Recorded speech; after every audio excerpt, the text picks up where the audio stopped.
मुंबई गोवा राष्ट्रीय महामार्गावरील अपघातांची मालिका सुरूच असून सलग तिसऱ्या दिवशी खेड तालुक्यातील भोसते घाटामध्ये कंटेनर उलटून अपघात झाला। या दुर्घटनेमध्ये चालक जखमी झाला असून तब्बल 8 तास वाहतूक ठप्प झाली होती।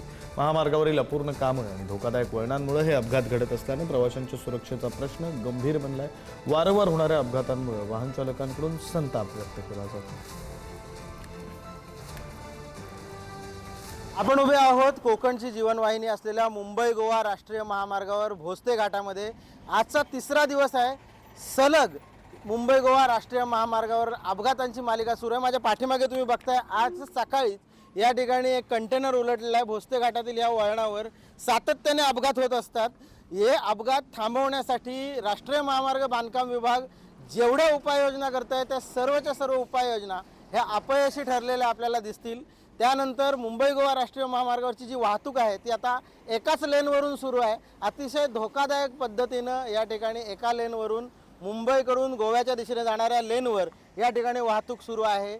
या ठिकाणी राष्ट्रीय महामार्ग बांधकाम विभागाचे कोणतेही अधिकारी अद्याप देखील याची दखल घेताना दिसत नाही आहेत।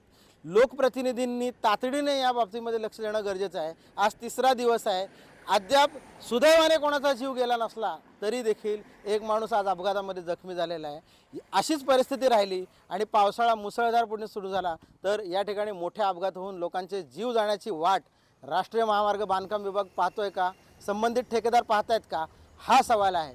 पुढारी न्यूजसाठी अनुज जोशी, रत्नागिरी।